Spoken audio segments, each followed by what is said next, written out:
Hey guys, so I didn't film an intro for my video, so I'm gonna film one now. So in today's video, I'm gonna be doing a cook iftar with me video, making butter chicken with Akhni. They call it Akhni here, but it's in other words it's pulao. We call it pulao as well. It's basically just like a meat rice dish, and I'm also gonna be making some samosas. Yeah, I hope you guys enjoyed the video. Please let me know what you think of it. Is it helpful?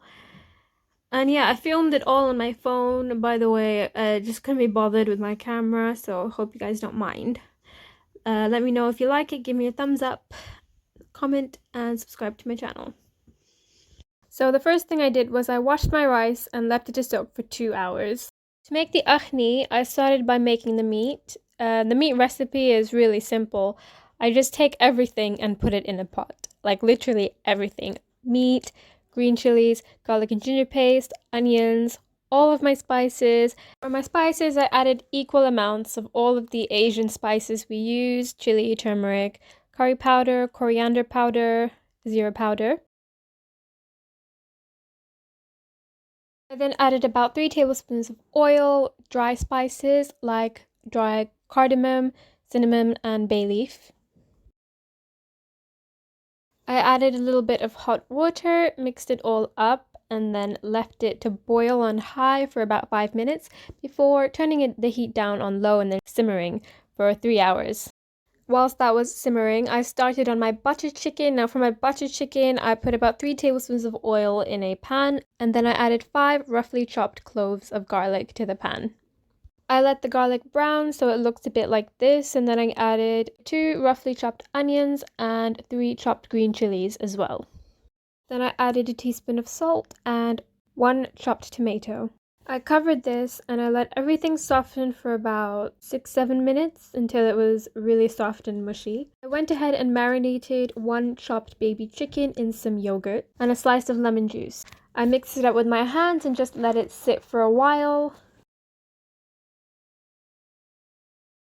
Now back to my chicken masala. I added about a teaspoon each of turmeric, zira powder, and chili powder.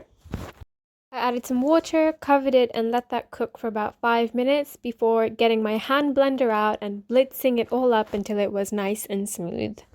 Now the spices are still really raw at this stage, so this masala needs to be cooked a lot more. Before I did that, I added some cream, just about 50 ml of cream, and about a tablespoon of butter ghee, and all of my baby chicken. I stirred this up really well, and then I put it on a low heat to simmer and let it cook fully, including all the spices, for about 30 minutes. Now we're moving on to the samosa filling. I'm not going to go too in-depth about how I made this. I do have a video actually on my channel where I have made samosa filling before, so do check that out. But yep, I'm just making some keema samosa filling. It's important to let the mixture cool before you use it, so I've just scooped it up into a bowl and left it to the side. Here I'm just rolling out my samosa dough and making little samosas out of it. This was really fun. I only made about 8 because we're only 7 people and we have a lot of other food. Moving on to the akhni, I started by browning about 2 large chopped onions in a large pan. Scooped about 1 onion's worth of them out to use for later. I then added my soaked rice to the pot, and this is the important bit. You need to cook your rice until it goes brown and you smell a nutty smell. Once the rice is browned, I added all of my meat curry into the pot.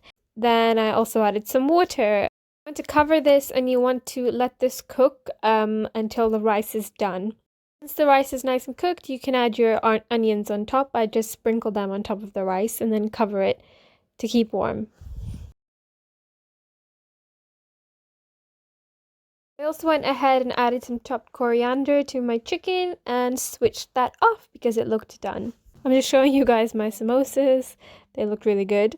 Now we're going to start frying. So I fried quite a few things. I did some dalibora and then I also fried some samosas. I kept everything in the oven at 120 degrees so it stayed warm. And I did this just before Maghrib. Here I'm just fluffing up my rice, mixing it through just before serving. I like it when my rice is nice and separated, so yeah. Here I'm just showing you what we're gonna have. We have some tuna bagel, we have some fruit, and we have some khasasana. And so this is our iftar, all nice and ready. The table looks amazing. We have a whole feast. If you guys enjoyed this video, please like it, subscribe to my channel, and leave me a comment. And thank you so much for watching. Stay tuned for my next videos.